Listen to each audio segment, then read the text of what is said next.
Okay. Wow. Hi. I'm not a big fan of that, but okay. How's that? That better? That's much better.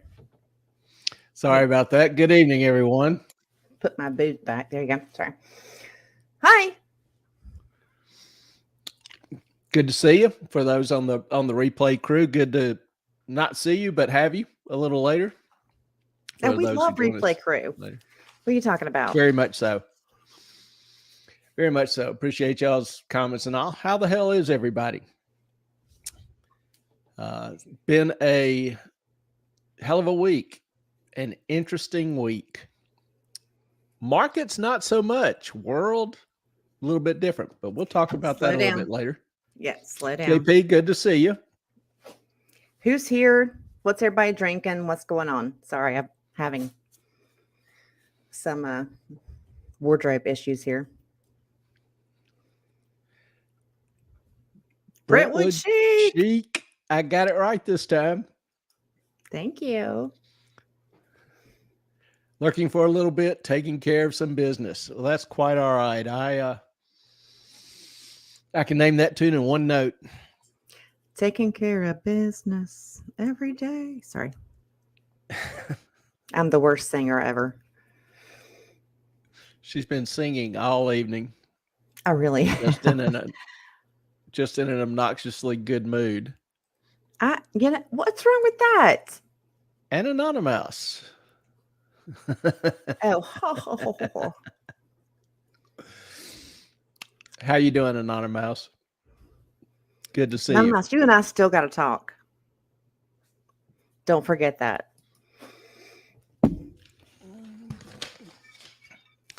Wake up from a nap. Seeing KP, sorry.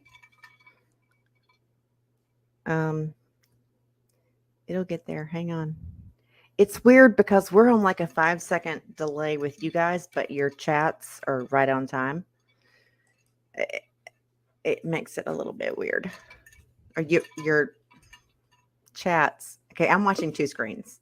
I've got StreamYard and I've got YouTube. And yeah, there we go.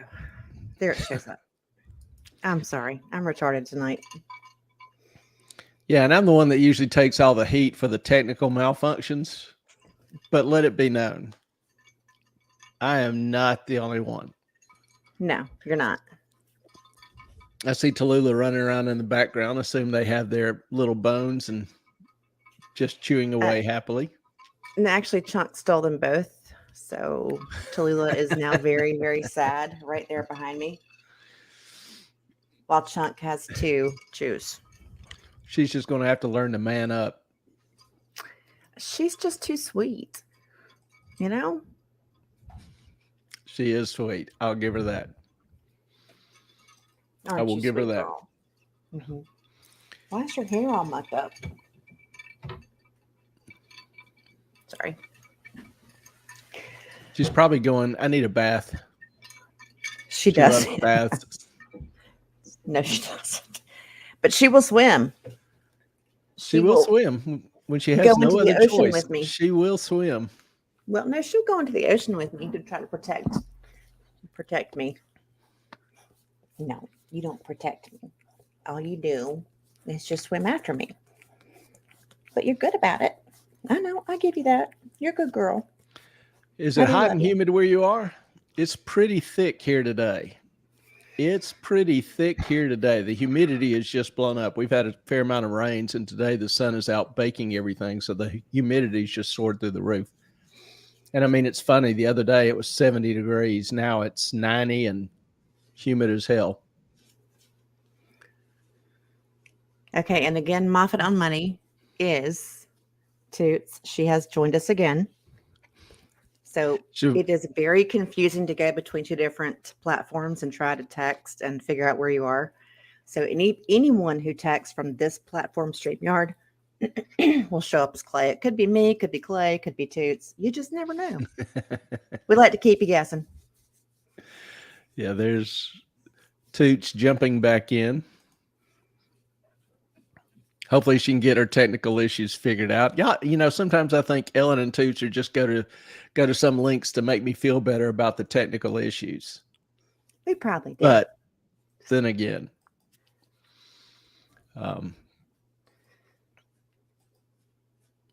Brentwood. Oh yeah. Yes, same here. Big storms coming for me tomorrow. We've had in the past couple of days. It's been awful. Yeah, I remember going through some extremely dry summers. So I kind of got to the point where I never complain about rain. And I actually enjoy a good thunderstorm sitting out on the front porch. Depends on how windy and how the rain is blowing. But if it's coming straight down, just sitting out on the porch and the front porch swing and just, nursing a little scotch and a cigar. And I enjoy a good rain, good warm summer rain. So we've had more of the blowing sideways wind kind of rains. So it hadn't been a whole lot of fun, but I'm still thankful for the rain. Everything greens up nicely, which is good to see in the middle of summer. And it's hard for me to think. Yeah, it's hard for me to think. We're in the middle of summer. I mean, my break started the first or second week of May. Your summer is not the actual true summer. It's the summer. My summer is the official summer to me. Pretty sure that's June 21st is when summer actually starts. Yeah, nobody thinks of June 21st as the start of summer. But it is. Summer always starts, most people, I think, Memorial Day. And then goes through Labor Day. That would be the conventional summer. Mine starts a couple of weeks earlier because I get out of school. But yeah, I agree with you, Toots. I love a good rain and thunderstorm. Okay, so also, I'm just going to totally call Clay out here. He does teach a class in the summer. He hits a button and changes a few dates on a few things, but yeah. I think that's totally unfair. You got to love online education, which honestly, I prefer in class, even in the summer. But students don't want it. They want online.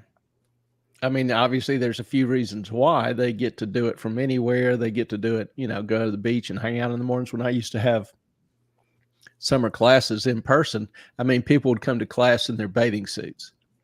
Because immediately, class would be 9 to 11. Immediately after class, they'd head to the beach. Now they don't have to worry about heading to class. And I don't like online education. If I'm going to be honest, I don't think it's near as good. But it's the only thing they'll sign up for now. So got a course set up, in 15, 20 different modules. Different sections. I call them modules. And each section has information, articles, about a 20 or 30-minute video. Then they have to take a quiz of 20 questions to see if they know the information well enough before the next section opens up. And then the 2 midterms have specific dates. They're open for a couple days. They have to take them during those couple days. And then the final is scheduled for 2 days. They have to take it during those 2 days. Basically, my job becomes just answering a few emails, but it pretty much is automatic. So it's not I can teach from anywhere in the world. That was a very lengthy explanation for the fact that you hit a button. Yeah.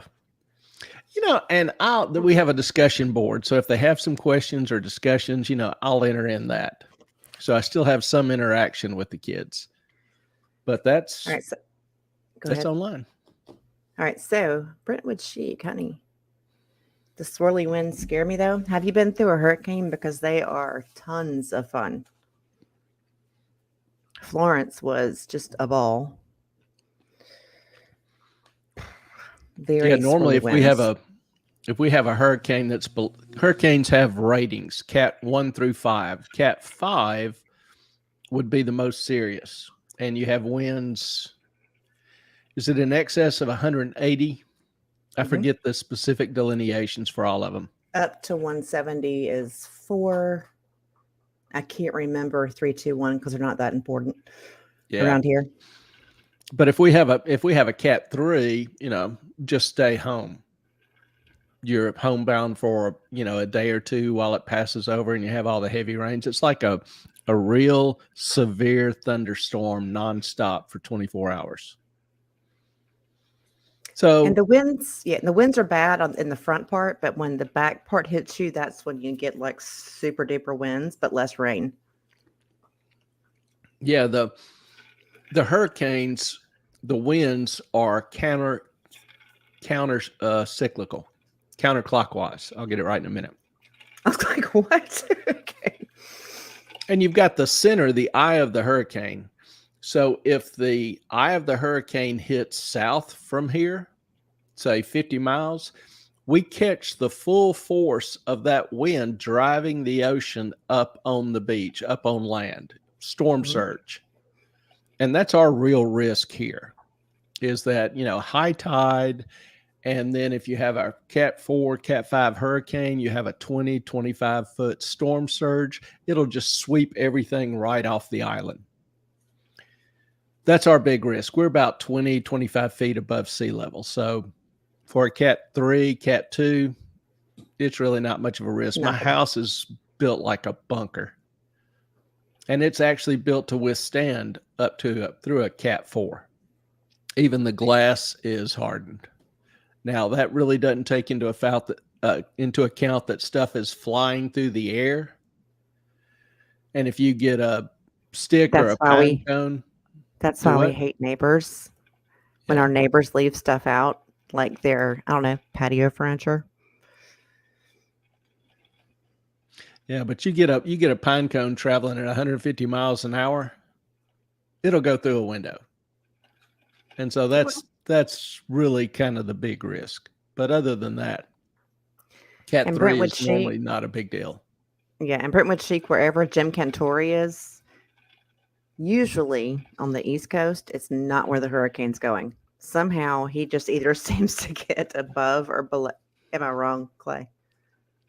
I don't track him that close. He was in Wrightsville for Florence, which Florence was going to hit as a Cat 1. Cat 4. Mm-hmm. And then it gets about 60 miles offshore and calms down to a 1, just almost immediately drops from a 4 to a 1, which is pretty much unheard of. Clay ran. I stayed. Sorry. Yeah, she was in town, and I live here on the island, on the beach. I was 1.5 miles from the beach. Yeah, and you're 50, 60 feet above the storm surge. Actually, my entire neighborhood flooded. I'm shocked that my house did not flood. Yeah, if it floods because it doesn't drain, but you're up on a little knoll there, and being inland that far, you don't have to worry about the storm surge. Florence's big damage was it just hit Wilmington and then just parked. It sat here for 3 days, just pouring down rain. And that's what did all the damage, was all the flooding. And, areas couldn't handle the water runoff, the storm sewers, everything clogged. Bridges washed out due to creeks and everything. Washed out. Streets washed out. Had sinkholes. Yeah, Masonboro, not Masonboro Loop Road, but Masonboro Sound. Yeah.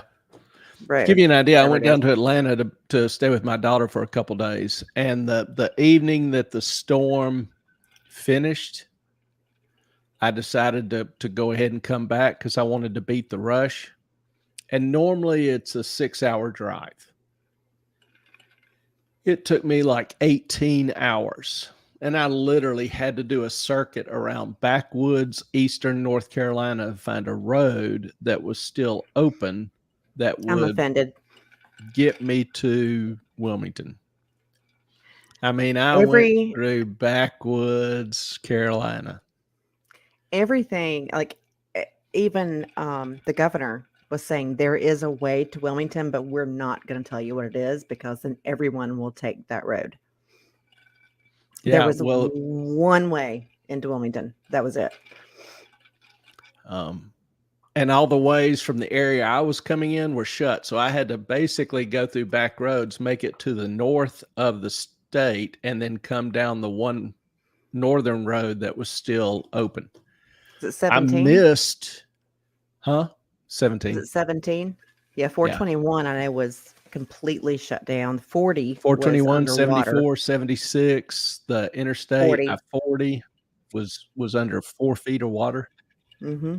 I think 40 was under like 6 to 8 feet of water. It was almost up at the bridge level. It was, everything was just covered. I missed getting through and hitting. I could have bypassed one flooded area, made a loop through a little town called Lumberton, and then hit on 76. It was open the rest of the way into town.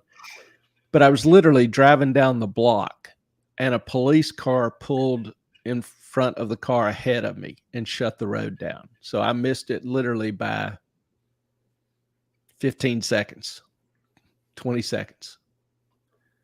And that's when I began on the journey through all the, I mean, I'd be driving in the middle of nowhere, see a National Guard guy, I'd ask, do you know of any open roads? He'd go, well, I think this one, whatever, is open.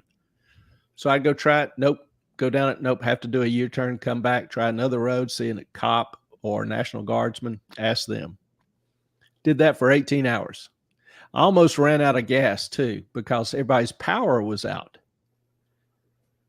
But found one remote gas station built out of rocks. It had two old pumps, and it was still working.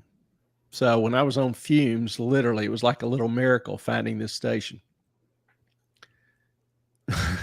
Gas was he was charging 3 times, and you had to pay cash because his credit card thing didn't work. There was no power. Took cash. Yeah. Well, there was power for the pumps, but his credit card thing wouldn't work because the banks were down. Oh, there's that. So he only not took a mouse. cash. I'm sorry, go ahead. Nope. Not a mouse. Down east, 1999, when Floyd came through. Yeah, I was in Greenville, and I was the marketing manager for Ironwood there. It was 4 days you're right, after the hurricane. It did. The Tar River was the one right in our gas, God, you got me on gas stations now, at our golf course, and the entire back 9 was 8 feet underwater, and it was terrible. It was awful.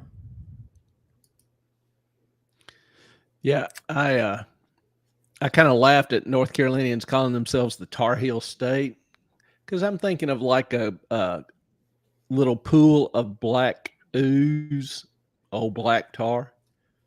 But it doesn't refer to that kind of tar. They make a tar pitch out of pine sap that's used in shipping. And in the 1700s, they were a huge exporter of that. So a little bit of trivia about North Carolina being called the Tar Heel State. It is pine tar. In case you wondered. Yeah, it's pine tar, not tartar. KP, you in Wilmington or Wilmington Beach? I stayed overnight in Wilmington Beach once and watched the sunrise over the ocean. Good times.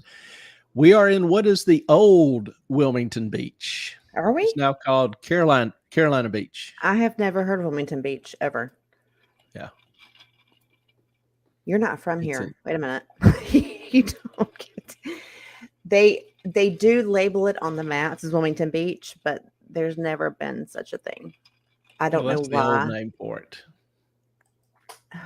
I've never heard of it. I've lived here my entire life. Well, except for Italy and DC and a few other places, but being from North Carolina is not being a Yankee. We are south of the Mason-Dixon. Do not go there with me. Greenville used scuba divers to reconnect the electrical transformers. That's hilarious. Didn't know that. It was terrible. I would think connecting transformers underwater would be a little risky. Actually, my friend Kevin used to do that in the ocean. Lay electrical lines. Yeah. Yeah. So anyway. You can lay lines, but they're not live. They have no juice going through them. Well, they have to eventually. I'm just saying. Yeah, once they're all sealed up. Electricity and water just generally don't make a good match. No, they don't. My opinion. Water's very conducive. Yeah, it's kind of like, if you see a situation where you can get on a submarine that's controlled by a PlayStation controller, that might want to make you step back a little bit. Anyway. All right. So now listen. Oh, really? Huh. Interesting, KP. Connecticut's a pretty state. Maine, I have never seen it, but I've seen some pictures of like the high and low tides up in northern Maine. They're like 40 feet, something like that. Something ridiculous. Than beaches, right? Or am I wrong? Do what? They have more cliffs than beaches. Am I wrong? I've not been there on the beach.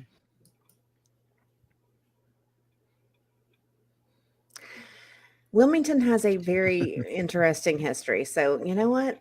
Anonymous, you're not helping me out any. Yeah. You can look up the Carson House. And yeah. We'll just leave that alone. All right.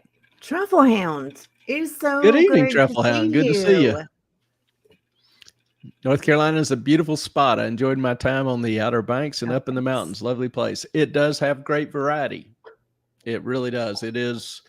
I don't spend enough time traveling around the state. When I moved up here, I thought, 1 weekend a month, I'll go around and tour the state. I have failed to do that, and I really need to, because it is a beautiful area. It's got some beautiful scenery. I mean, I love the mountains. Yeah. It's 500 miles from side to side, and we have mountains and beach and everywhere in between, everything in between. Yeah. And we enjoy it. And there's a lot of history. I love history. I love good architecture. Sandra's here too. Hi, honey. Always glad to have you pop in. I appreciate you swinging by. We love you and appreciate you showing some love very much. And if you want entertainment, we've got entertainment brought to you by Anonymous and Truffle Hound. NC is a racist backwater with high humidity and mosquitoes the size of Cessna. No, we're not. Tell everyone, don't move here. I do agree with that. No one move here. We are a racist backwater. Humidity is high as hell. Mosquitoes are seriously. It takes to make you not move here. I am in it. Yeah. That's a kind of a little joke of the area. When I moved here, there was nobody on the island. And now it's packed. And so it's a vastly different place than when I moved here 12 years ago, 14 years ago. And I moved I miss the old days. Not going to lie. I've got some good neighbors and I'm thankful for that. But yeah. We've had a lot of people move in. I've been here 20 years. So yeah. It was even less populated when I first moved here. Little restaurant in Myrtle Beach. Hang on, I'm trying to find it. Oh, there it is. Okay. Oh, shoot. Salmon Omi's. I have not been there. There is a great Greek breakfast spot in North Myrtle. I think. Have you been there, Clay, with me? I don't think so. Oh God, I can't remember what it's called. My parents had actually a house in Nag's Head. Okay, well, yeah, I don't know that. Sorry. Yeah, now Nag's Head. Yeah. What is it? Tortellino's, Tortuga Bay is a good little restaurant up there, but never heard of Salmon Omi's, but it's been added to the list. We will definitely give it a shot. When you cross the bridge to go to Nag's Head, there is a place there that is huge, a breakfast place that one of my ex-clients, Stuart Foreman, he wasn't a student of yours, but he was a frat brother of many of your students. Yeah, we probably don't give out names here. Oh, sorry. His mom owns the big breakfast place on the right as you go over to Nag's Head. Sorry. Cool. We'll give him a little plug there. Mm-hmm. Brentwood, tell everyone Tennessee is closed to, I think, there's reasons why I moved here, and I understand why people like to move here, but it's kind of true. Once you get here and it's what you were looking for, you don't want that to change. So I kind of don't want people moving here, but I don't blame them for moving here, if that makes sense. So, and honestly, been thinking about moving to the mountains in Eastern Tennessee, Western North Carolina. That's West Virginia. a very distinct possibility. Or West Virginia. Would like to buy a little place where I can just go out on my front porch and just watch the sunset in the west. Do a little homesteading. So we'll see. Well, let's get to the big gorilla, 800-pound in the room. That would probably be Russia. Yep. Some amazing events today. I don't know if most of y'all have been tracking that or not.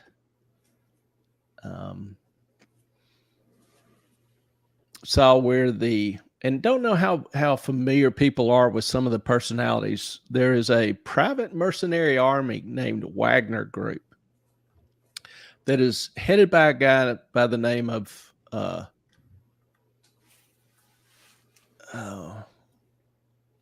call him Prague. I'm trying to think of the full Russian name, but just go with Prague. And he has been one of their most effective combat forces. Well, he's been complaining for a little while about Russia not supporting him sufficiently, not giving him enough bullets, supplies, munitions, that kind of thing. And about Russian generals restraining him in terms of how he wants to run the fight against Ukraine. Truffle Hound. I love the tourist block you guys have got going on. We do in Australia all the time. Don't come here. Everything will kill you. Translation, we like it as it is. That's Dude, not, you got spiders and snakes. That's not a joke. Everything in Australia will kill you. Land, water, air. Y'all had pterodactyls or something flying around in the air. I'm pretty sure of it. But damn it, y'all got some hella snakes and spiders and sharks. Yes, do not go to Australia. Actually had a friend I knew.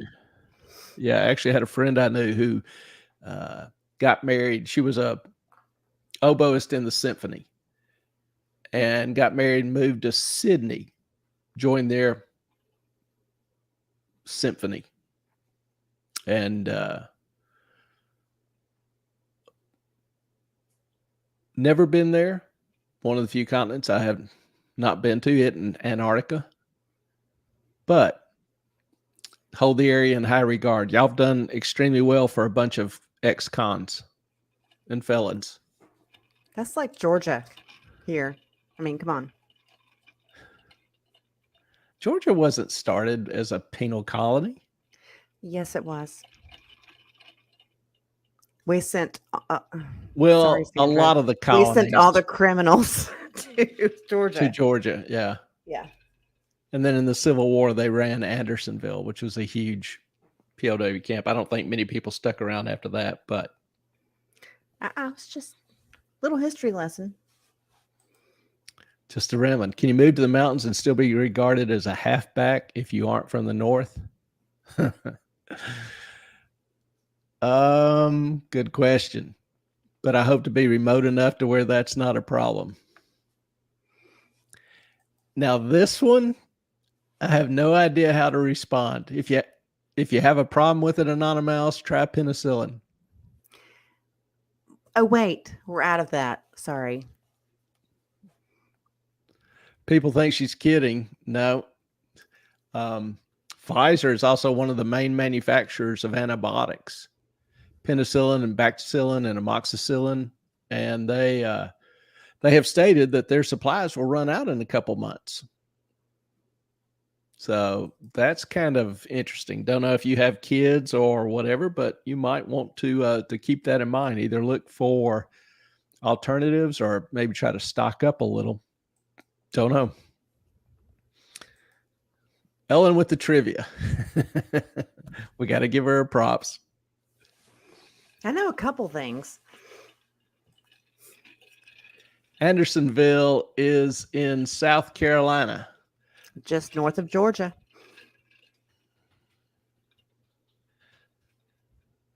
Oh, Lord, he's looking something up. Anyway, the 800-pound gorilla in the room is this guy. Don't know his name. He's got at least 100,000 soldiers who are armed. He's moving towards Moscow. And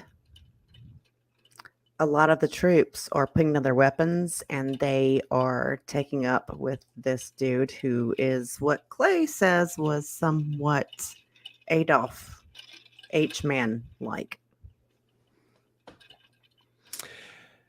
Yes. Since Real you have quick, there's bailed also on an me. Anderson. Yeah, I know. I just had to find that out because I was pretty sure it's in Georgia. There is an Andersonville in Georgia, and that's where the prison was located. But there is an Andersonville in South Carolina as well. Now, as far as Russia, huge mercenary army. The army consists really of two groups of people. One are professional mercs. A lot of these guys will be ex-special forces guy or former rangers, ranger equivalent from Russia, etc. But professional soldiers who are well-trained, highly experienced, and extremely competent. The other part of the Wagner group is actually felons. They go to prisons and say, hey, instead of, beating up your fellow inmates and serving for life, you can fight for us and, rape, pillage, and plunder all you want. Kind of and make money.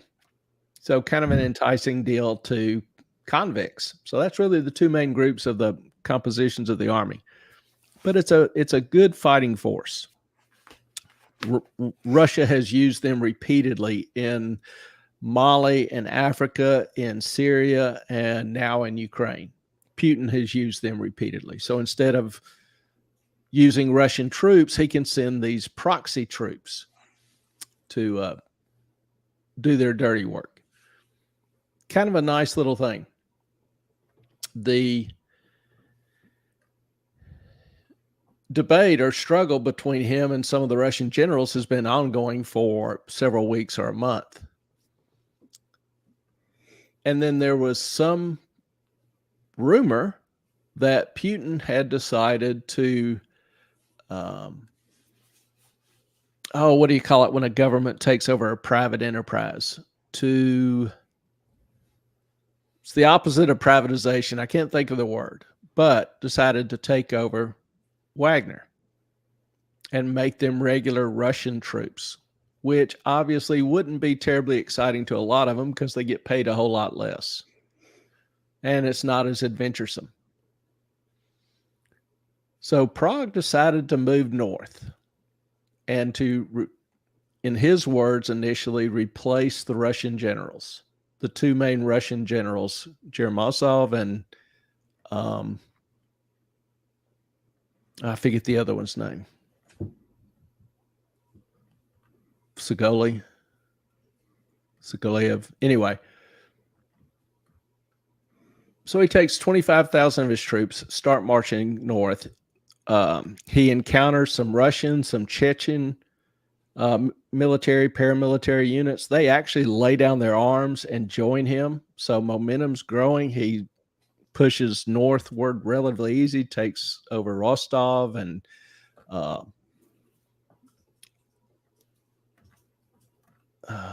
couple of other little towns. So he's literally 2 hours outside of Moscow, and nothing has stopped him or even given him any resistance. He's moved 300 kilometers with relative ease. He can literally walk into Moscow and take over Moscow, which is the political center of Russia. He would control the ministry, the military ministry, the Kremlin.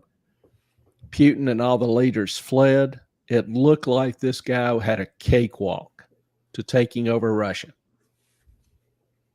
And then all of a sudden, this afternoon, he announces, nope, he's stopped and he's sending his troops back to their base. He doesn't want to spill Russian blood. Now, understand, this guy, this head of Wagner, as Ellen alluded to, has the moral code of Hitler. He literally gets his kicks killing and doing whatever. Guy doesn't really have any moral restraint. Now, whether you like Putin or not, he does have some restraints. He's semi-rational. He's a narcissist. He's going to try to do whatever he can to advance Russia. He invaded Ukraine. All that's good and well. Can't disagree with any of that. But he's reasonably rational. He wouldn't use tactical nukes, for example, in Ukraine. I'm willing to bet Prague would in a heartbeat. So, do you go? Some people were cheering for Putin to be overthrown, and I'm like, be careful what you want. You may actually get it, because this guy would be far worse. Trufflehound, the Russia situation scares me. On the one hand, it's a little encouraging. We might be seeing the end of the regime. However, if the alternative is mercenaries in charge, that's bad news. Bingo. Hugely bad news. It would not be hard to imagine this guy who doesn't care about anything other than killing and money using, for example, tactical nukes and daring the West to increase to a nuclear war. I don't think they would. But this guy would be crazy enough. This guy's crazy enough, in my opinion, to actually consider that, possibly do it. So what made him turn around? What made him back off? I don't know. I don't have good information in that regard, but a deal was made. I just don't know what the deal is. And again, this guy cares about two things: money and killing. So if it's a deal that managed to persuade him to immediately turn around and not march into Moscow, I'm willing to bet it's got something to do with those two things. He made off like a bandit. But you said he had 100,000 soldiers that were armed. Probably about 50. You said 100. Okay. Probably about 50. You exaggerate. It's fine. No, it just, you said they were all trained. The convicts to a lesser degree, but they're mean as hell. Okay. So they're ready to do whatever for whatever. Bakhmut and some other pretty heavy fights. So they've gotten some pretty decent education in combat tactics, actual war. They're highly seasoned troops. And his professional side, the mercs, are well trained. And he's got good commanders. Everywhere they've won just about every fight they've been in, with one exception. They ran up against U.S. troops in Syria. Small skirmish, 150 to 500 men, something like that. And that didn't turn out so well, but that's really about the only time. Excuse me. Chunk, take that somewhere else, honey. Sorry, he was chewing against the desk I'm sitting at. Chunk. Back it up, dude. Over here. Helen, it'll be fun. I can't this trip, but I would love to come back to NC. I love it there. Would love to meet you guys and have an iced tea and watch the sun go down. That's an open invitation to any of y'all. It might substitute a good scotch for the iced tea, but otherwise, iced tea will be available for those who can't appreciate the Lord's finer gifts.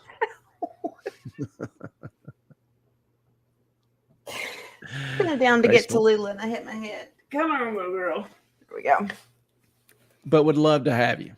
really, that would be a great joy for us. It would. We've got plenty of room. So come on. Right, Rue? Don't sell life insurance to Prigozhin. I wouldn't be surprised to see the guy die of radioactive poisoning or, eat a bullet while he's out one day. But this whole thing is just so surreal. Some people say, he had a prearranged deal with Putin, but then why would Putin flee? That doesn't make sense to me.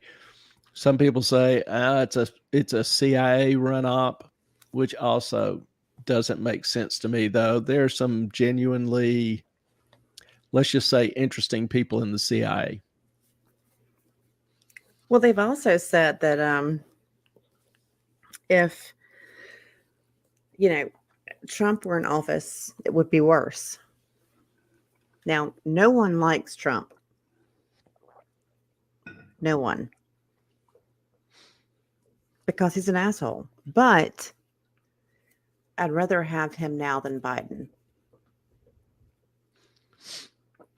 Yeah, as far as his policies, I asked people, what do you think of his policies? And most people kind of go, well, I hate his tweets.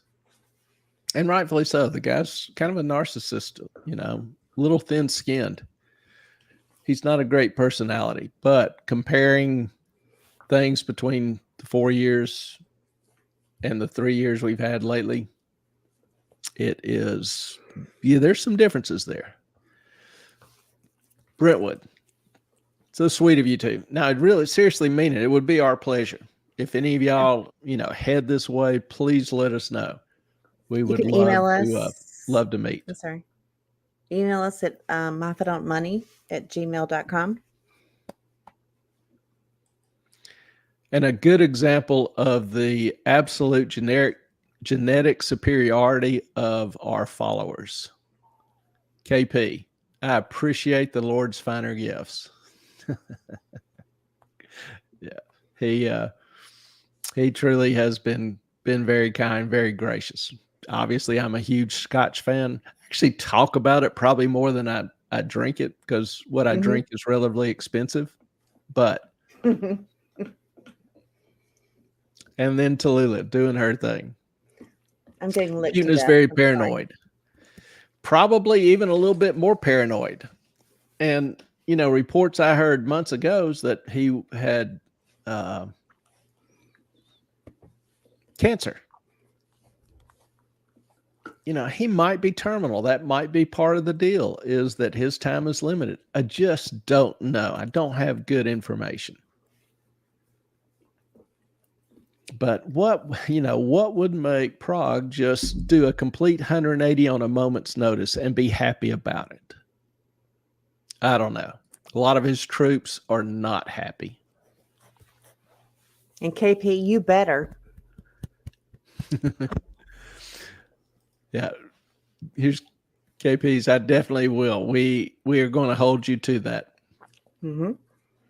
Now, Anonymous. At least Trump didn't crap his pants when meeting Queen Elizabeth, unlike successor.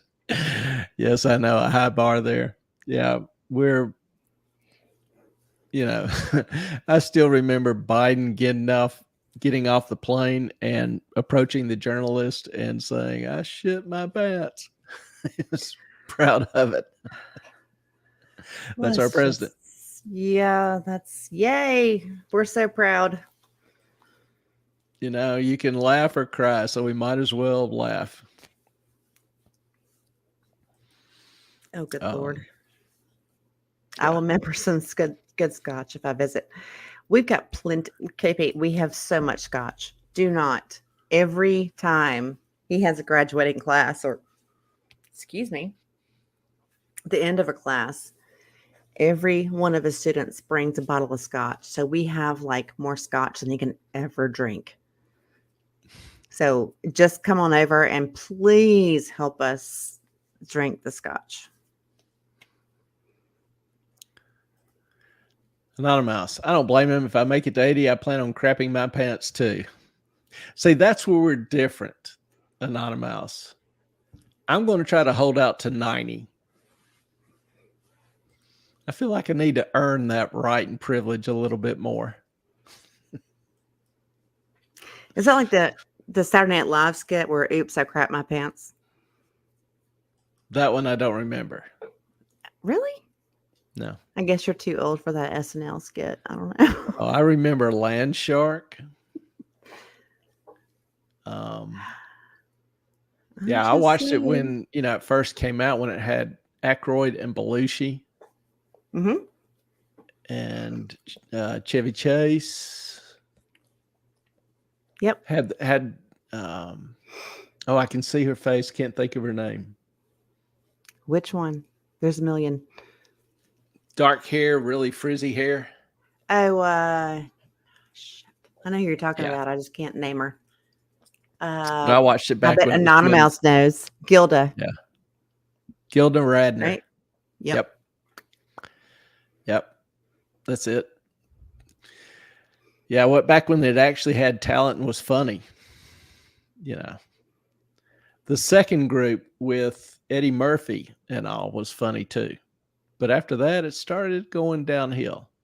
And then you had In Living Color. In Living Color was a great show. Had Jim Carrey. Jane, help me out. Brentwood Chic. Jane, crap. Jane Radner. No. It was Gilda Radner, wasn't it? It was Gilda. I was kidding. Curtin. There you go. Jane Curtin. Mm-hmm. Thank you. Yep. Thanks, Brentwood Chic. She was awesome.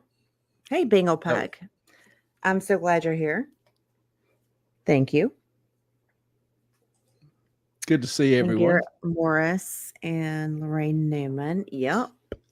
And then wasn't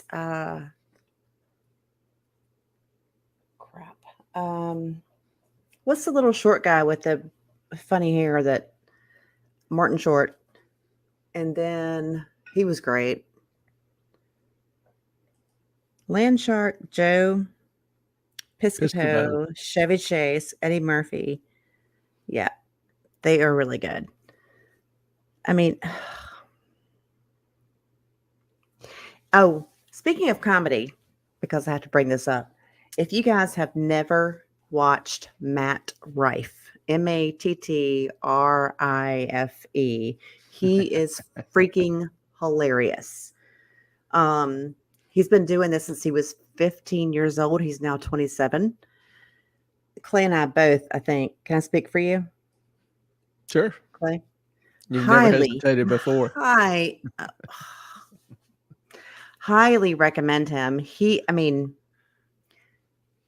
If you are not sensitive to things, because he's like, I'm probably going to he's like, who can I piss off tonight? But he is hilarious. And his crowd work is just insane. I mean, on the floor laughing. He's quick. He's got some good little skits. His wit is just ridiculous. Yes, Dan Aykroyd is excellent, but Truffle Hound, you have to check out Matt Rife. He's got to have everybody check out Rife and then report next week on what they thought. Sweet. We'll have the Matt Rife review. We could advertise that. We'll have 1 million people watching. Oh, Truffle, you would love Matt Rife. I feel like with comedy. Oh, Matt is just freaking like his crowd work will just send you. It's just so quick-witted and funny. And, you can't make this crap up. So I'm just saying. He does one, if you want to just find one skit, he does one skit where he is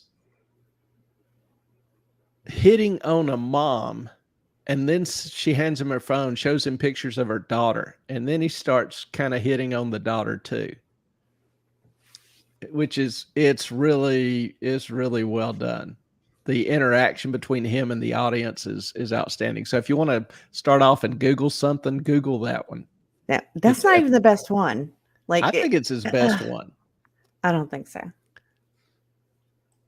Yeah, Matt Rife will just. Rife. Yeah, but you got to wait till the end of this before you check out Matt Rife. Brentwood, I watched Matt's Red Flag special today. What'd you think?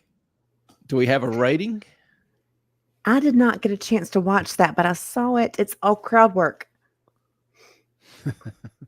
It's like an hour of crowd work. Could use a good laugh. KP, that's the good stuff. We'll definitely check it out. We all check it out, but you got to let us know what you think. You know, that's part of the fun. Is getting some good thoughts and opinions. And if y'all see something, let us know. Well, I guess this is a hell of a recommendation. Brentwood, 9 out of 10. And she's talking about the red flag special of Rife's, which Ellen doesn't even think is his best work. No, it's not. He is, brilliant. I mean, just completely comic genius, in my opinion. All right, y'all. Never heard of him Googling Truffle Hound. Oh my God. I need a poll here. Hang on. You got 2 1-hour specials that he's done so far. And then this is a new one that's just like crowd work. I was on the floor laughing. Need a poll here. Is Ellen crushing on him like a little 5th grade schoolgirl, or is this more elevated to junior high or high school crushes? Well, he did message me, so I don't know. Did you ever figure out if it was really him? Yeah, it is him. Even though I shat on him, but yes. That's funny. It was him. Yeah, I know. Sorry about that, Matt. She's still a fan. Hmm? She's still a fan. Oh yeah, I fangirl. He's just damn hilarious. The dude has some gifts. Ain't gonna lie. He's got a quick wit. KP, I'll go to high school with that, Clay.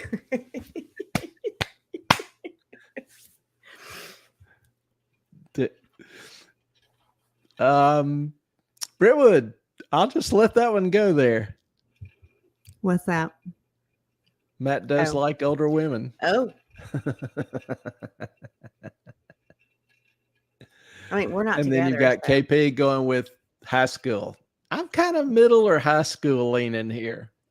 But yeah, it's genuine. It reminds me a little bit of the, 11-year-old Swifties. Swifties?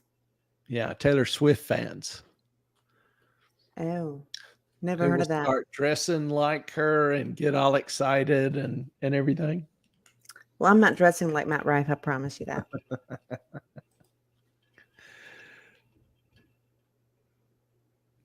All right.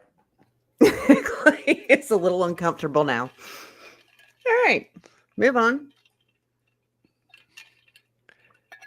Excuse me, choking here.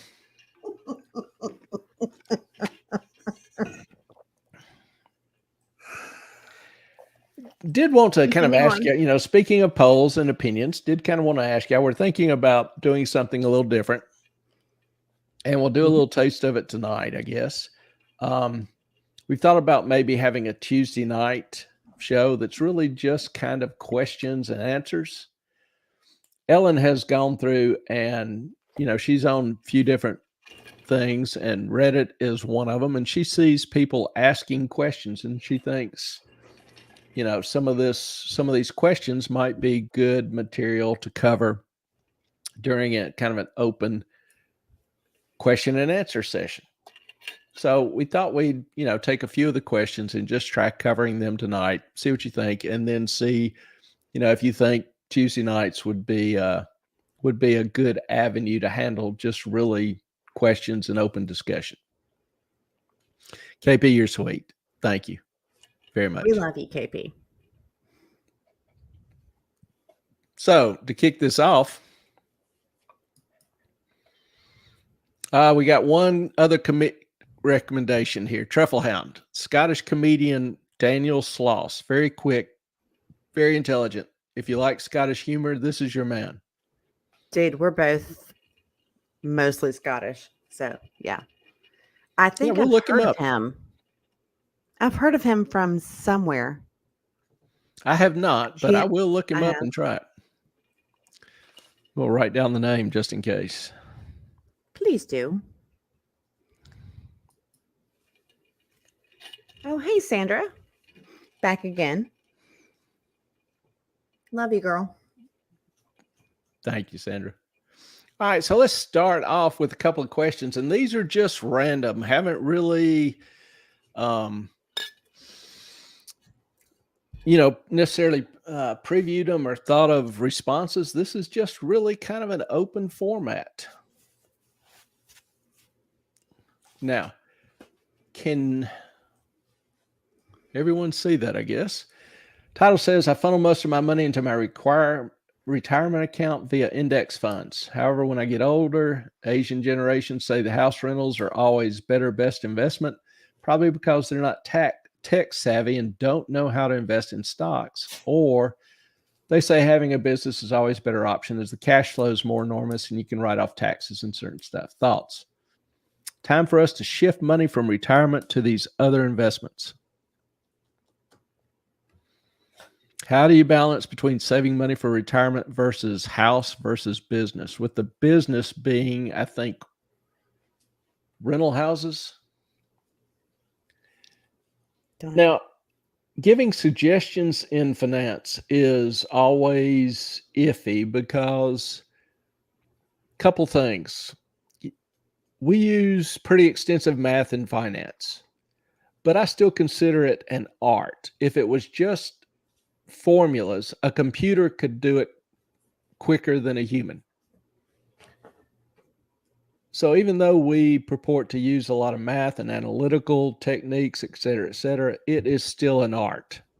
And part of that art is understanding the individual's risk tolerance, having a feel for what they want to do in life. And so whatever I say is always tempered by that. Secondly, this is not investment advice.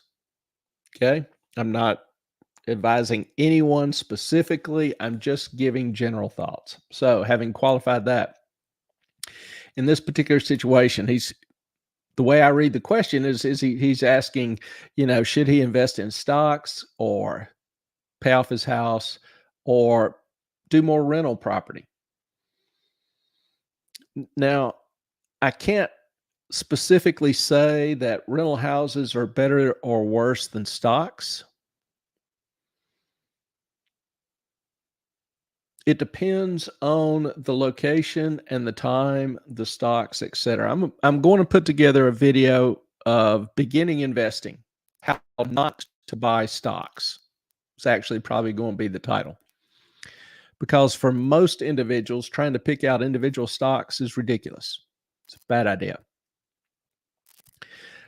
Same with individual rental property.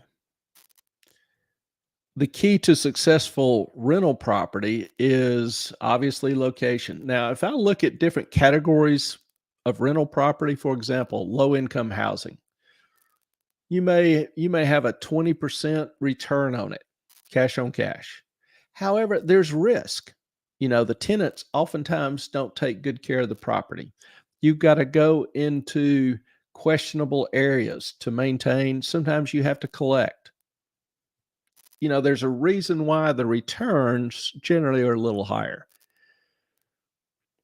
I've got some friends who do a lot with rental property, and it's been relatively lucrative for them, particularly after they get, several houses and then can have somebody manage the bill paying and, routine maintenance and cleaning the house, preparing it for new tenants, all that kind of stuff. If you just have one or two houses and you're having to do it yourself, it can be kind of time consuming. And you're the person that gets the call 3 a.m. in the morning when a pipe breaks. So there's always trade-offs. But housing does have some advantages, particularly if you get a good tenant. If you don't get a good tenant, it can be hell. big risk. But if you get a good tenant, housing can be, very lucrative and a good income stream. You also get to depreciate the house, which reduces the taxable income portion of it. So in terms of shifting money from retirement to other investments, I would consider anything you're investing in to be for your future, whether it's for college or investing or not. Retirement plans, qualified plans, accumulate tax income. Tax deferred or possibly tax free, depending on the structure of it. But I think all investments, all the money you're saving is for the future, whether it's retirement, college, unknown, emergencies, etc. I don't necessarily put them all in separate buckets. I think it's prudent for people to save, just to spend less than what you earn and save the difference, particularly when you're younger. So, is it time for us to shift money from retirement to all these other investments? I would say you go with what you're most comfortable with. If you have good opportunities, good location, good prices as far as rental houses, you've got a capital asset, tangible asset, you've got good tenants, that can be very attractive. Stocks consistently, the prices will fluctuate, but consistently over a 10, 15, 20-year period, you could probably count on 12% a year average in an index fund. That's going to be hard to beat consistently in most any other investment. So Paul, in one time in writing to the Romans said that what is not of faith is sin. Now, I'm not trying to get all preachy here, but I look, when I first heard that, I was like, what the hell does he mean? And he was basically saying, if something goes against your conscience or doesn't feel right, don't do it. It's wrong. And so I use that a lot in investing. If I see an investment, even though it sounds like it's attractive, but there's just something that I don't feel good about it, I call it the smell test. I can't pin a definite risk or something that bothers me, but something just isn't comfortable about it, I don't do it. And that's what I advise for most everyone.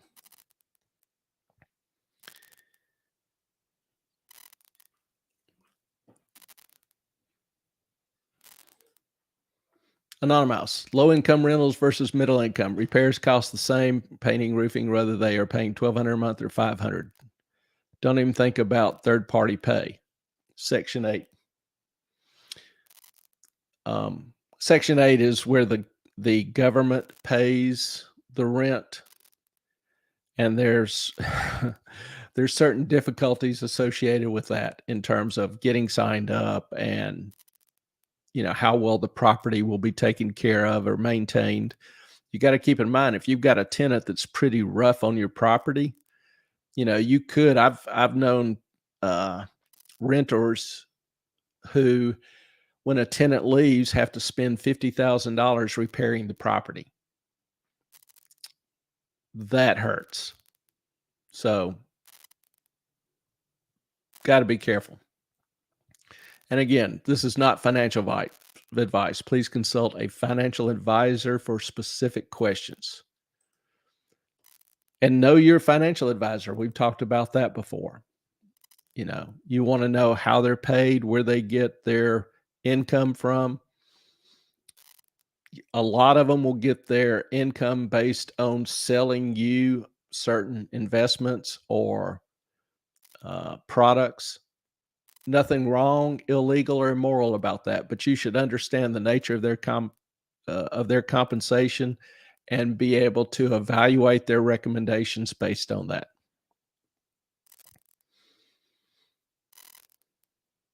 Next. Pay off a loan at 5.3% or pay $6,000 into a $20,000 loan at 7.5%. Student loans. Okay, he's got several loans. One of them's at 5.3 he can pay off, or he can reduce a $20,000 loan, which is at a higher interest rate, basically 2% higher. Trying to lessen as much as I can in the next couple of years. Pause IRA, 401k to focus on loans for a couple of years, or work on both. First of all, I would never suggest that you ignore your future retirement. It takes one of two things to make money. It takes either time or money. And if you don't have a lot of money, then you've got time, or you need to take advantage of the time you have. So I would never recommend anybody to ignore their retirement. Now, if you've got, a credit card at 25% interest, 28% interest, that's something different. You get that paid off, in a sense, you've, saved yourself losing 28% a year. That's significant. In terms of these two loans, 5.3 or 7.5%, you're looking at a 2% difference, probably over another 10, 15 years, let's say. Don't really know exactly. But you've got the ability for most people to deduct that interest. So that'll reduce the effective interest cost to 1.2%, thereabouts, which on a $10,000 loan is $100 a year. That's not going to make or break you. So to me, paying off the $6,000 loan, eliminating that payment altogether, particularly where he says he's trying to lessen it as much as he can in the next couple of years, I would think having the lower payment and eliminating that risk altogether would probably be a more prudent step at this point in time.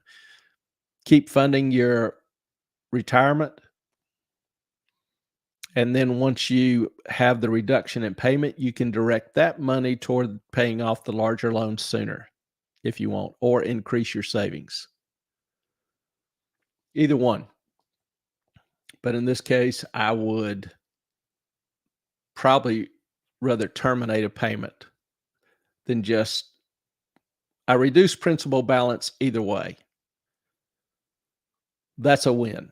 Reducing payment, that's a win.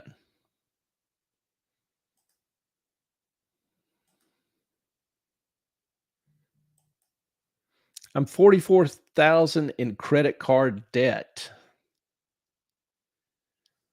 What now?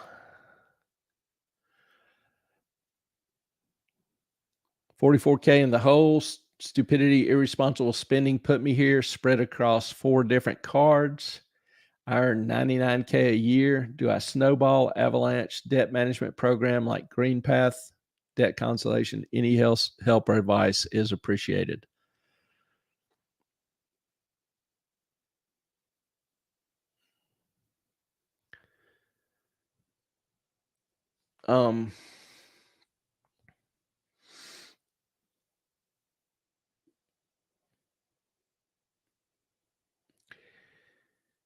At 44,000, if you're 20% interest, which is probably higher than that for most credit cards, you're looking at $8,000 or $9,000 a year in interest.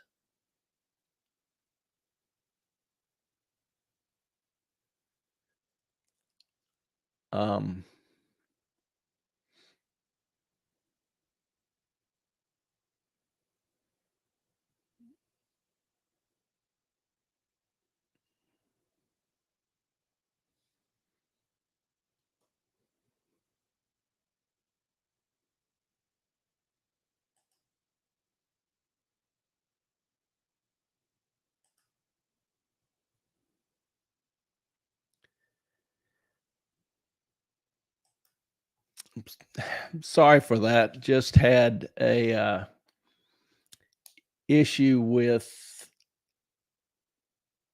some comments, so needed to delete those comments. that's not why we're here. We have a beautiful little family, good friends, and so we will conduct ourselves in a manner that is courteous and respectful of others and not try to add to anybody else's anxiety or pain. So, as far as the credit card debt, what do you do when you have debt that's half of what you earn? I mean, your choices are very limited here. You can either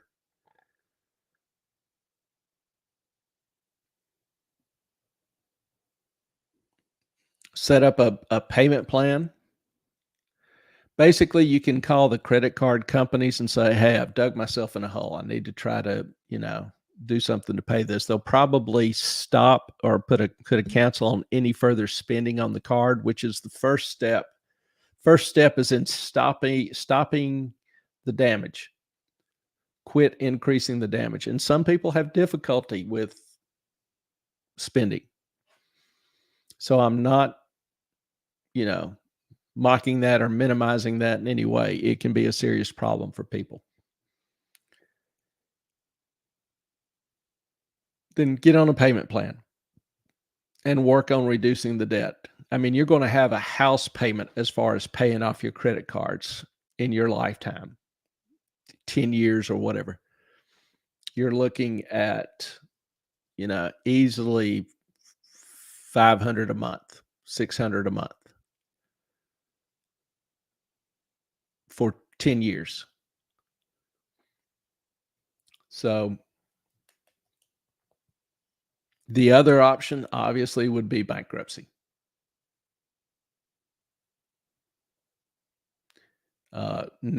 Sometimes there's just not a good or easy option available. You could look at possibly, depending on the equity in your house, you could look at a second mortgage, pay off your credit cards, cut them up, pay off your mortgage, and then you've got a much lower interest rate and a fixed payment each month. But those are the only real options that for that amount of debt that I see.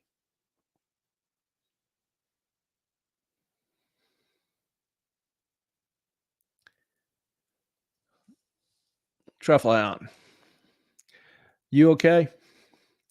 Yeah, I'm okay. I'm to put it mildly, deeply disturbed with some of the comments. That's sticking in my mind. I banned the user when it was brought to my attention. And I don't like doing that. I don't like being put in that position, but it's just not acceptable to make other people on here feel comfortable, particularly Ellen. If you don't like something I say, you want to come after my ass, that's fine. I'm a big guy. Anybody can feel free. That's okay. That's allowed. Ellen and the ladies are off limits. Period. No stalking, no threatening, no whatever. Anything that makes somebody feel uncomfortable, not acceptable. And yeah, I'm a little bothered by it. So I apologize.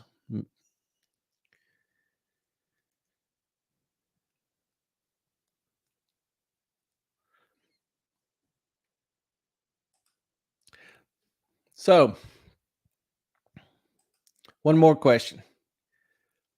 Should I contribute to my company retirement plan? We just switched from a 401k to a PEP plan. 401k is kind of the standard retirement plan. You contribute some amount. It'll vary a little bit from plan to plan, but you contribute, say, 6%. The company will match 3%. Something like that. You may contribute 3%, company matches 3%, whatever. So some variety along that lines. Hold on just a second.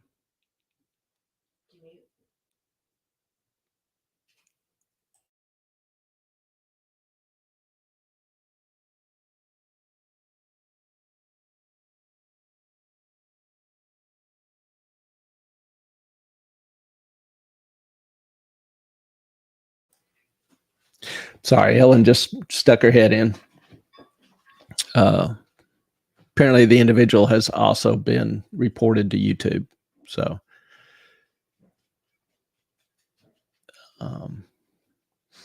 thank you, Sandra. And we love you too very much, all of y'all. We won't, I am not really a safe space kind of guy in terms of, I'm not the most sensitive kind of guy. But on this channel, everybody will be safe. Nobody is going to be intimidated or harassed, threatened, whatever. We're a family and we take care of family. That's it. That's the only channel I want to be a part of, and that's the way this one will be run.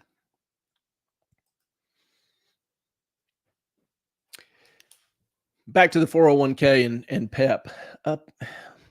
For a small business, they could join with other small businesses and construct a 401k plan, but they had to be in the same line of business.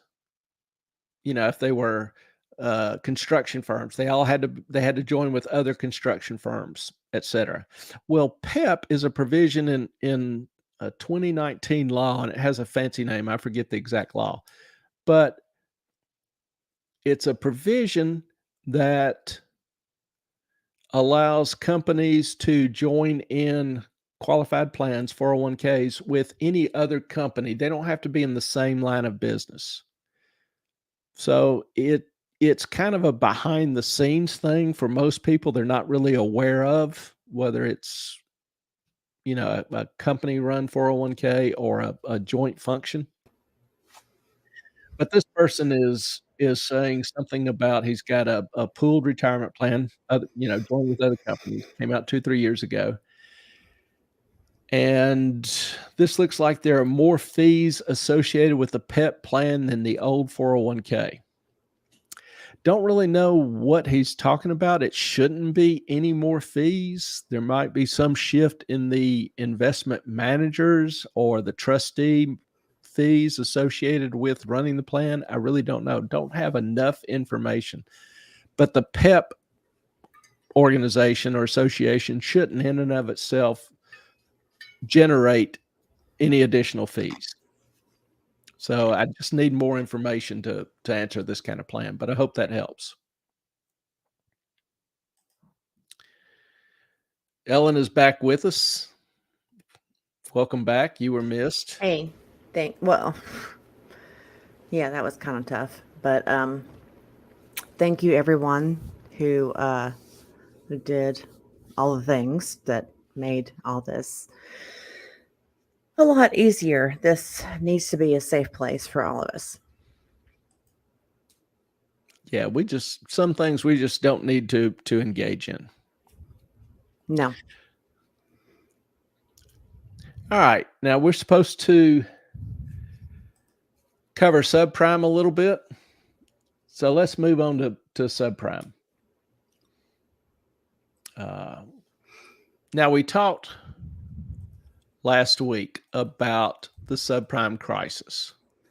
We talked about credit enhancement, how you can make bad credit appear to be better. You can do it by subordination, which is you have a priority structure of tiered payments, and the tiers flow to the lowest risk structure and then down.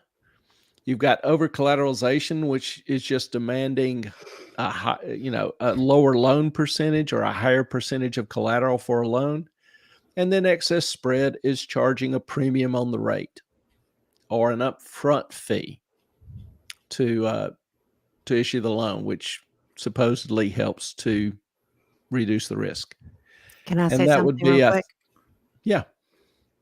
Toots, honey, this has been going on for like a few weeks, several weeks.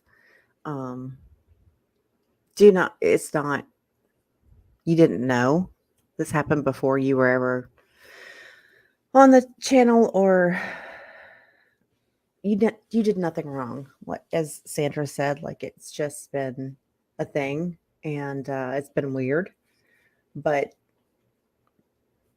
everything is good now. All right, honey. Yeah. Toots, we love you. We appreciate you. And, you know, some of this is kind of unexpected. It just kind of erupts, even though there have been a few questionable things in the past. So you're fine. We love you. We appreciate you helping mod the channel. You and Sandra, really. Thank you very much. So we talked about the housing bubble, how the low interest rates and remember we talked about the ninja loans, no job, no income.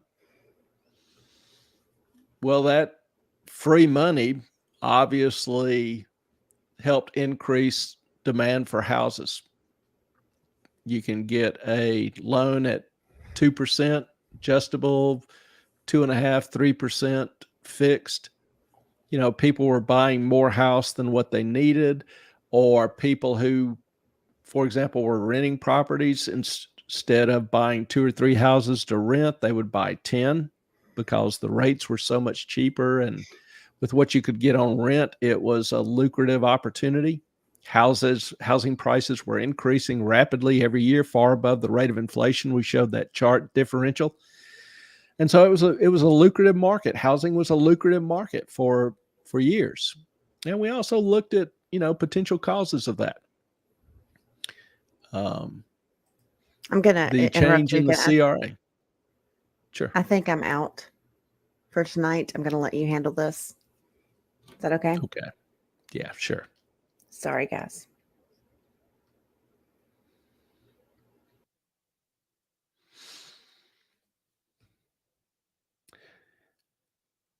Yeah, an interesting night, folks.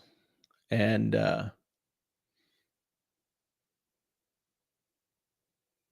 you know, everybody has got pains and troubles that others aren't aware of. And we just need to, you know, we just need to protect others. So we talked about the crisis of 2008.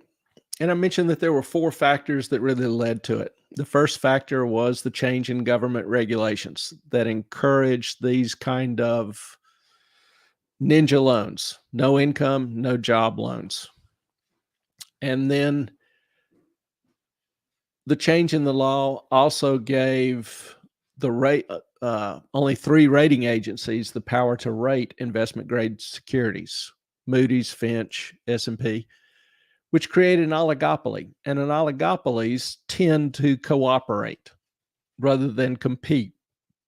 They don't want to risk their market share or ending up with the same market share at a lower rate.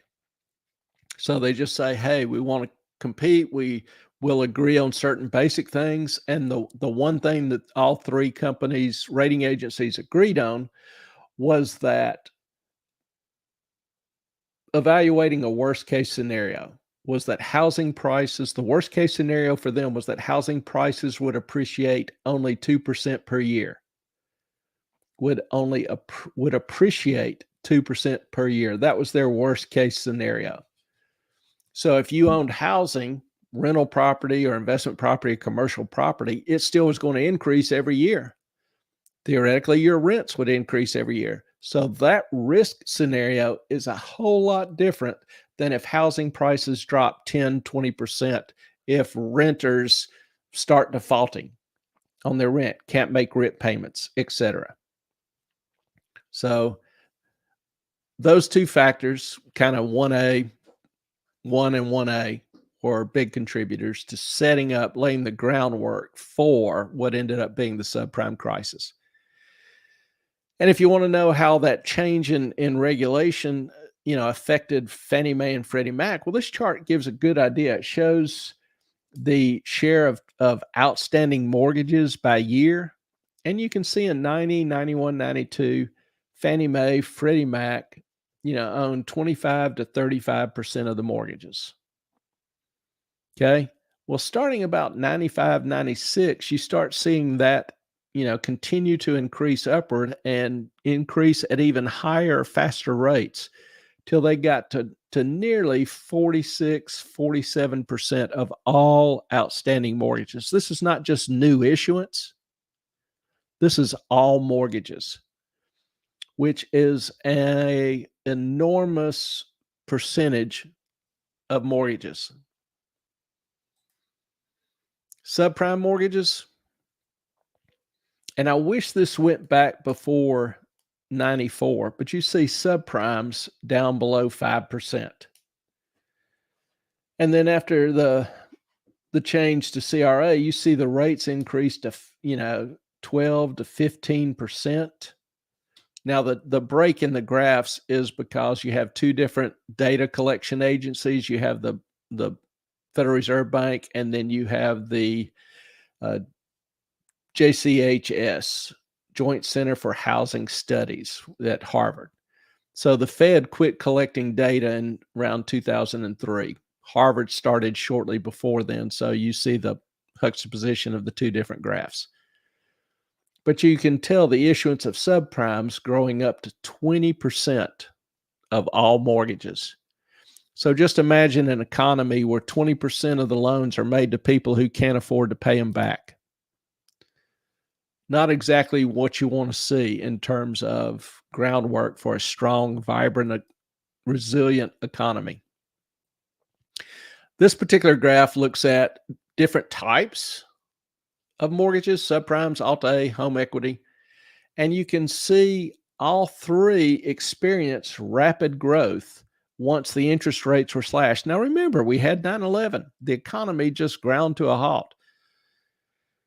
The Federal Reserve cut interest rates to very low rates and held them there till about 2005, if I remember. So you start seeing, these low rate loans just start soaring as a share of value. Low rate loans to people who couldn't afford to pay them. When you see subprime, that's what you need to think of: a loan to somebody who can't afford to pay you back. And it's not just poor people, as I mentioned. You'd have doctors who, might be buying 1, 2, or 3 rental houses. Instead, they were buying 10 or 20. They were leveraging to the hilt with no regard or understanding of what would happen if rates started to rise, or if some of their renters lost their jobs and were unable to make payments. I mean, I have 50 rules for life. Rule number 2 is stupid should hurt. This is a good picture of stupid. The later results in 2008, 9, 10 are the should hurt part. Factor 2, which we just alluded to, the Fed's manipulation of interest rates. Now, a lot of people are big critics of the Fed, and I'm a critic of the Fed. I'm not to the point where I think the Fed should be replaced, per se, for a number of reasons. But I think the Fed should be run by different people, and instead of having whimsical estimates of what the interest rates ought to be, it ought to be what we call a rules-based system. You have a specific formula that determines the interest rate that the Fed deviates from only in cases of emergency.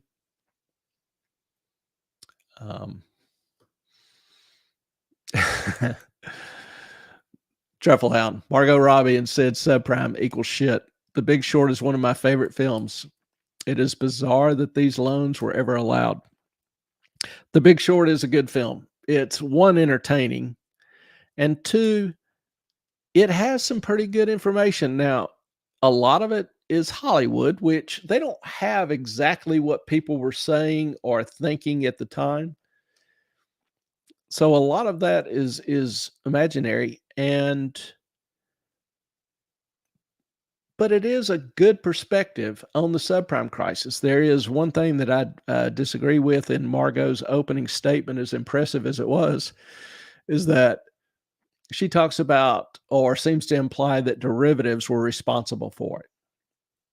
And actually, derivatives were not responsible for it. Subprime loans were responsible and caused the crash. The derivatives she's referring to are kind of like insurance policies. If a bond defaults, this derivative would pay the bond off. And if you watch the movie, Michael Burry and the other guy, I can't think of his name, but the two main stars, Steve Carell, played the guy, knew that the subprimes were going to default and bought a lot of this type of insurance product, credit default swap. And that's how they ended up making money when eventually it paid off. But the derivatives were designed to protect investors from a company failure. And in, 05, 06, when companies started failing, they paid. They worked as designed, but they were never designed for system-wide failure. So they didn't cause the subprime crisis, but when everything started collapsing, I will agree that they added fuel to the fire and made it burn hotter. Hope that helps. Mark Baum, yes, thank you, Trufflehound. Mark Baum was the other major investment advisor or portfolio manager that saw the subprime crisis coming. And, both of these men were highly intelligent, had a lot of analysts and all working for them.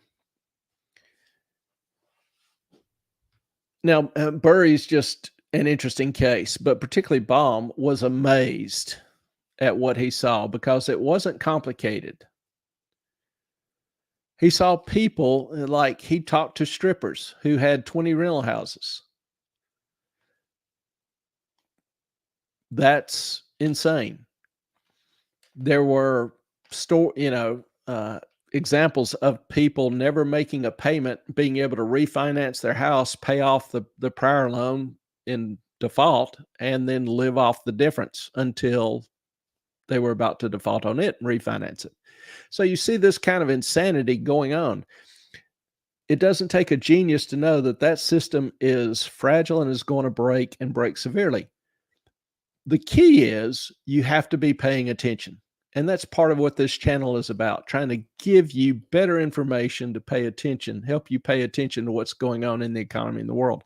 I can't precisely tell you that or when things are going to collapse. I can give you information that may help you understand when things are breaking. That's what we try to do. That's why we're here. So the factor was the Fed's manipulation of rates, which I understand and support their decision to cut rates after 9/11 to try to help companies, companies who needed to borrow money to survive, to help them do so cheaper. But the question would be, did they keep them too low too long? I think that's likely. That would be my argument as well. They maintained this low interest rate policy through 2004, which artificially, caused cash to flow to investments that you use finance for, like housing. So you saw housing prices soar and take off because financing was so cheap. Adjustable rate loans were obscenely low. And it just all adjustable rate loans. So when the Fed did start hiking rates, the rates on those loans started soaring, doubling, tripling. You'd have people whose payments doubled or tripled. They just couldn't afford it. Hence, they had to start defaulting on it. Big problems with the Fed.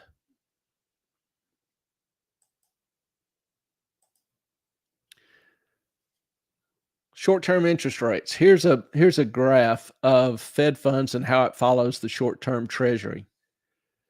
And you can see from basically 2000 end of 2000, when 9/11 happened, the Fed started rapidly decreasing rates. The Treasury bill followed, and rates went from 6%, which actually historically is not all that terribly high, which is where we are now.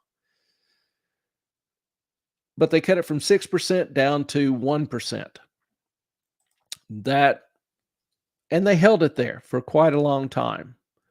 And then starting in 2004, particularly the second quarter of 2004, they started hiking, and they did consistently for several quarters. And you'd see the rates go up, and that's what really ignited the subprime crisis. Now, all of a sudden, people had mortgage payments they couldn't afford, whether it was one house or 20. Their rents did not grow accordingly. So they started having to sell the properties. Well, supply and demand is still a law. Truffle Hound, you can only ever look for markers. It's not like looking for a train timetable. You can't predict when it's going to arrive, but can see if there's works on the line or train staff aren't getting paid. Exactly. If investing and finance was simple, everybody would be an expert and good at it. It is a learning process. It's a constant information process. It is a high combination of art and science. And it's not, Truffle Hound is going, that's a bad analogy. No analogy is perfect, but there's information there, and that helps. Not bad at all.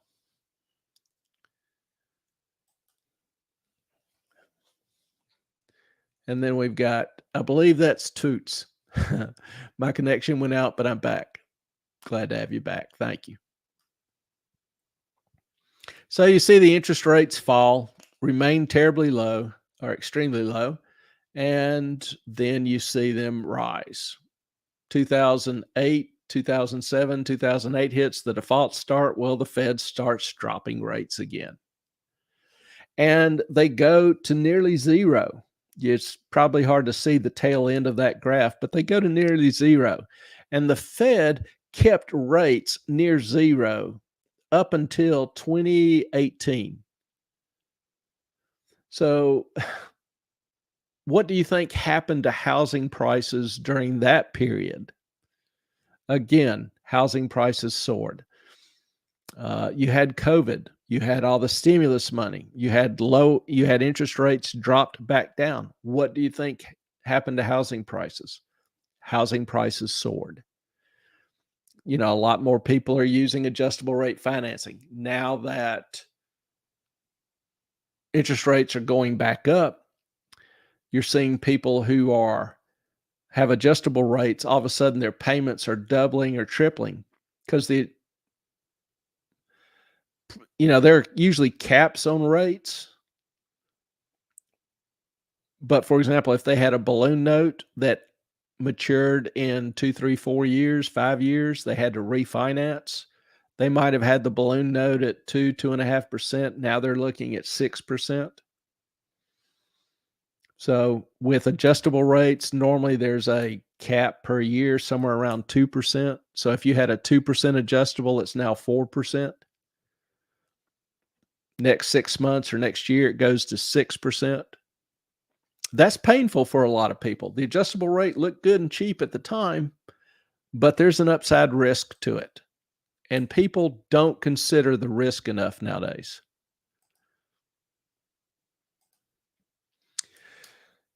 Here's evidence of that. ARM loans. ARM is an adjustable rate mortgage. And these will start off oftentimes with a very low rate called a teaser rate. It may not even cover the actual interest. So you start off with a very low rate. It adjusts every 6 months or 1 year, depending on the loan. It can adjust up to 2% per year, 5% max lifetime, or 8% max lifetime. So you can have a rate at 2%, and then again, it'll double. Here, this is the percentage of loans outstanding, and you see in the early 90s, it was pretty steady at around 8%. Then in 92, 93, it jumps up to maybe 12%. ARMS started getting more advertising, more attention, more focus. So it holds somewhere around 13, 14%. And then in 2001, 2002, you start seeing it tick up again as interest rates are lowered. And then you see it just jump through 2003, 4, and 5 to literally 20, 23% of total issuance. When people are incentivized to do something financially, most of them will do it. So be careful what you incentivize people to do. Trufflehound. Moffat, make a note to check the Australian economy next year. The big four banks have offered 4-year fixed for 1.9%. These mature in 24. Expect to see problems over here in 2024. Bingo. That's particularly with the soaring interest rates. Seriously doubt they'll be cut greatly within a year. By 2024, they'll still be much higher than they were when that was issued. And we've got a lot of corporations that have financed corporate debt at some of these very low rates. Now they're being faced with the need to refinance them. We call them zombie companies. And zombie companies are companies where their interest payments are almost as much as their income, a measure of their income like EBIT, earnings before interest and taxes, or EBITDA, earnings before interest, taxes, depreciation, and amortization. Those are all, kind of finance numbers, but they're numbers before you take out interest and before you take out taxes, the earnings of the company. So if they have a large amount of interest, if their interest is about equal to these numbers, we refer to them as a zombie company. And many of them will face severe problems when they can't refinance and can't pay off the debt, or they refinance and their interest cost is doubled or tripled. Brentwood, can we just outlaw ARMS or something? Seems like they don't benefit the majority of the people.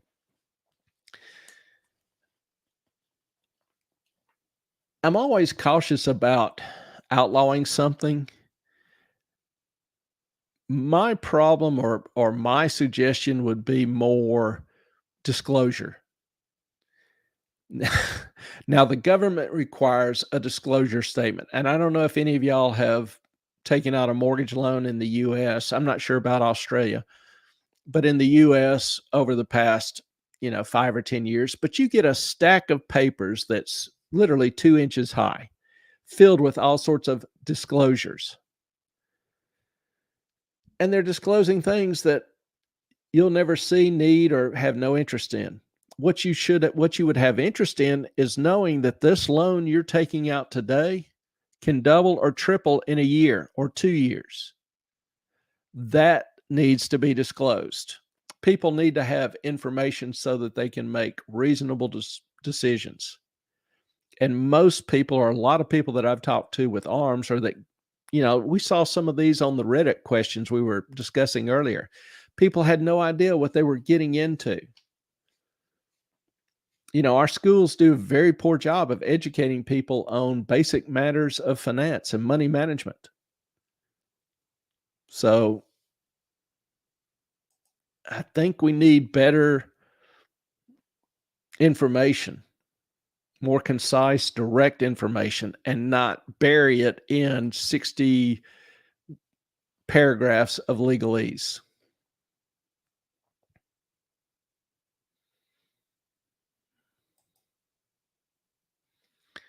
Truffle, also during COVID, the government allowed people to cash in parts of their superannuation 401k to fuel retail spending. I bet this serves problems with pensions in 10, 20 years time frame.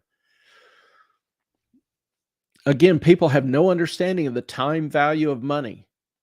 I show my kids where if they give up one night of drinking a month and take that $50 and put it in a stock index fund, if it does, 10 or 12% a year, by the time they're 60, they'll have, 1.2 million, $1.5 million. Now, will they be, when they turn 60, will they be more glad to be a millionaire, or will they regret not getting drunk one night of the month? Same thing with the pension plans. People have no idea of what they are giving up in terms of future value in order to enjoy current spending. And government really is just seeding the field for hard times when it encourages people to do that, almost ensuring it makes them more dependent on government in the future.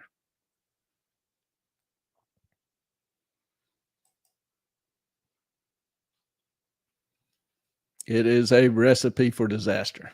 Very true, Trufflehound.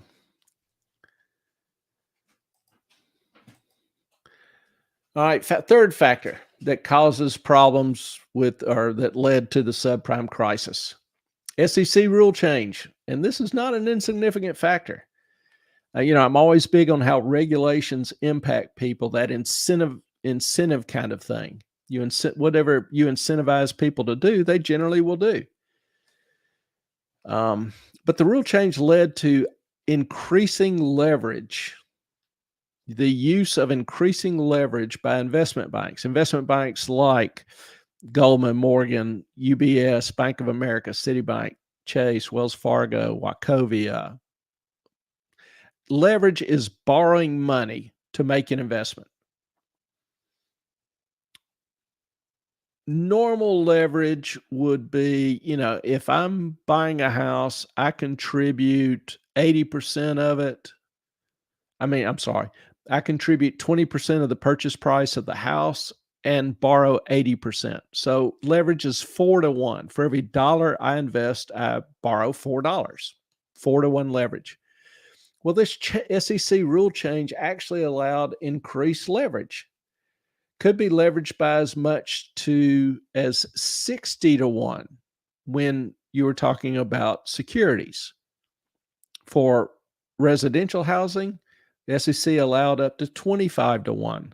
So an enormous amount of debt. Remember in our discussion of long-term capital management, how their leverage blew up on them and started blowing up other companies. Leverage, anytime you see leverage, you want to think risk. More leverage, more risk. Because interest rates do fluctuate. Now, again, this little paragraph down here, based on historical default rates, mortgage loans for residential housing were thought to be safe. No longer true because regulations had seriously eroded the lending standards, and the low interest rates had increased the share of arm loads. Remember, we talked about how the 3 big credit rating agencies agreed that the worst case scenario was 2% increase in housing value. Absolutely no scenario about increasing interest rates. Absolutely no scenario about increased leverage. Instead of 20% down, you have 0% down in a ninja loan. Absolutely no consideration for the increased share of adjustable rates, which if interest rates go up, a bigger share of the market adjusts, you would normally expect higher default rates. Absolutely no consideration of any of those risks by the credit rating agencies, who rated all this crap that was being produced in the markets, these mortgages, as AAA rated securities. That's what Burry and Baum saw, is these pools of mortgages. Remember, we talked about mortgage-backed pools previously. These pools of mortgages were made up of people with very low credit scores, which meant that they basically couldn't afford the loans that they had. So when you see pools of increasingly poor credit scores, you know the risk of default is increasing, greatly increasing. Credit agencies completely ignored this, never considered the possibility. You remember Baum going in and talking to one of the credit rating agency managers and said, it's nobody considers that. Nobody knows. You'll have 10,000 mortgages in one of these pools. We can't evaluate every individual mortgage. Well, boom. Stupid should hurt. Rule number 2.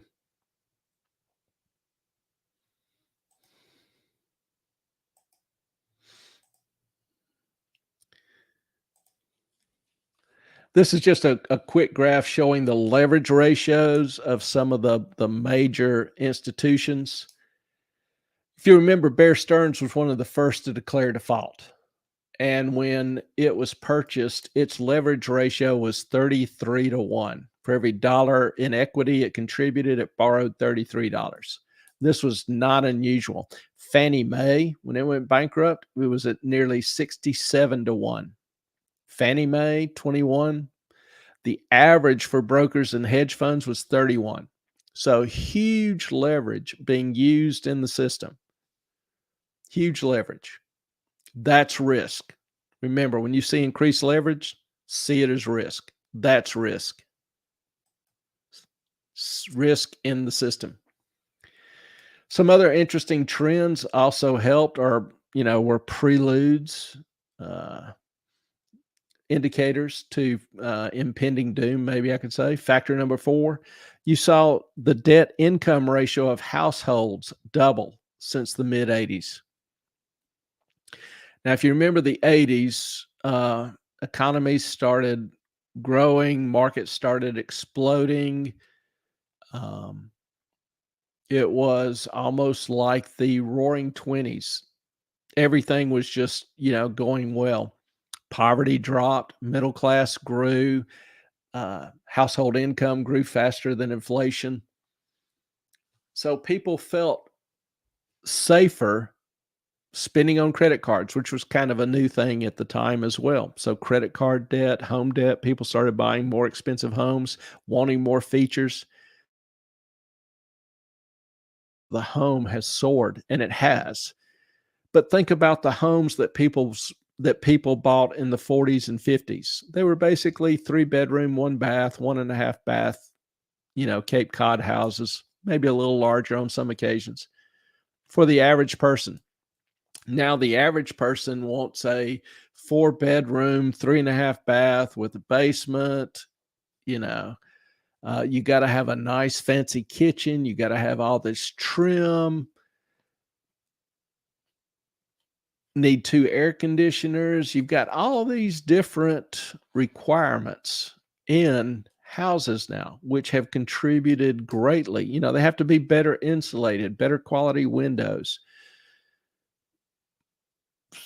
So it's not exactly an apples and oranges comparison in terms of the median home price comparison. Now, I don't have any doubt that home prices have still inflated greatly. And there's, reasons to that. If you look at the increased urbanization, more and more people living in a smaller area, well, of course, housing prices are going to soar in that regard. Harder to buy, more expensive to buy in an area where everybody else wants to live. That's most convenient or whatever. So there's a lot of reasons for housing prices increasing.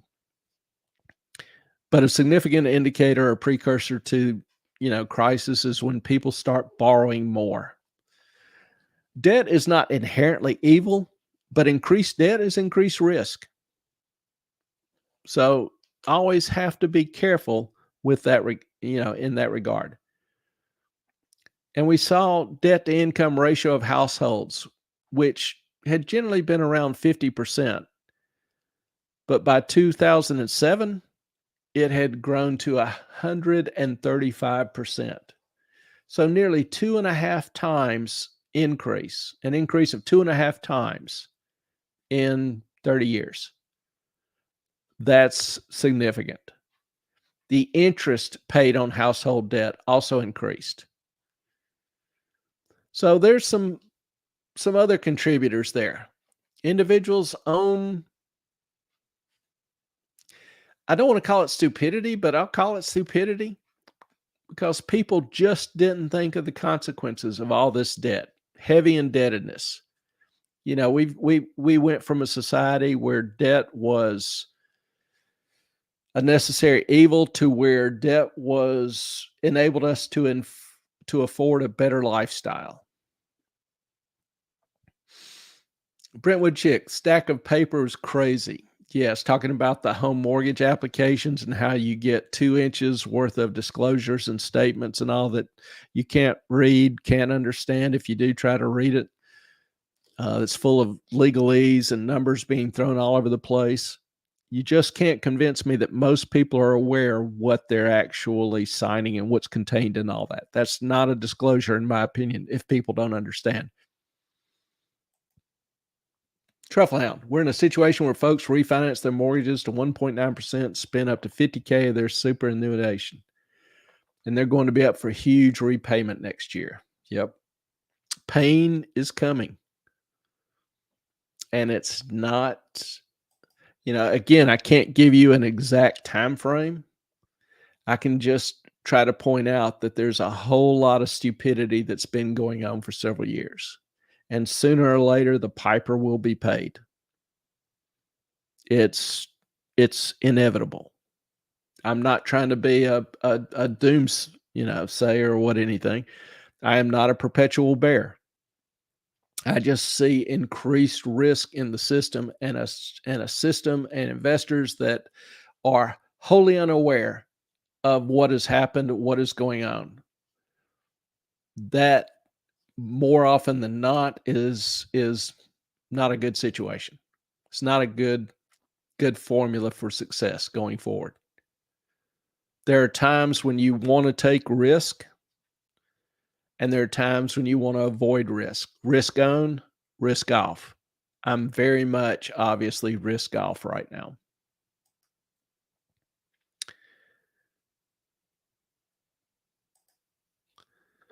Here's a graph showing the household debt to personal income.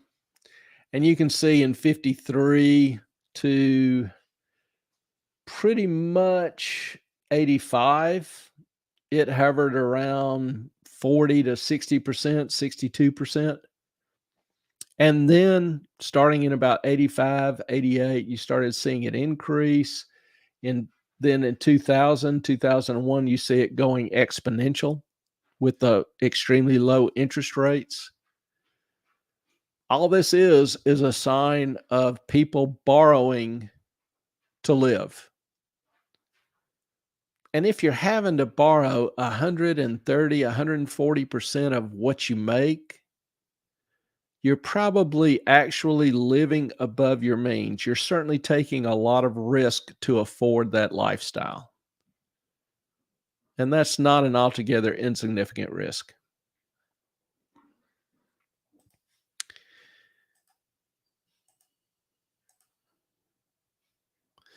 Debt payments to income. This just shows basically the difference between the change in the ratio of debt to personal income. Kind of a boring graph, but you can see the average payment, the mortgage debt service, going from about 3 or 4% of disposable income up to about 7.3% right before the subprime crisis, right before the collapse. Again, people need to pay attention to historical trends and averages. They are historical norms for a reason. If that norm starts to be exceeded, well, then you need to ask why. And is it a good thing? Has the world really changed, or are people just getting lazy and stupid? More often than not, I'd probably go with lazy and stupid. All right. I also note that, I've still got a little while longer. It is 9 o'clock, which is our usual closing time. I know a lot of people have other responsibilities, other family members to go love. So I think I'm going to pause here. It's been an interesting night, and very much appreciate y'all being with us. Y'all are great folks, and do love seeing you and having you. Sorry Ellen couldn't be with us, but she'll be back, and we'll seriously consider the Tuesday night to try to have just a more open Q&A session. So if you've got some questions or whatever, send them to us. My time is up. I thank you for yours. Y'all are great people, and we love you. And yes, I will give your love to Ellen. She is very aware of it. Thank you, Brentwood. Thank you, KP. Y'all go have a good night, and love your families. Thank you all.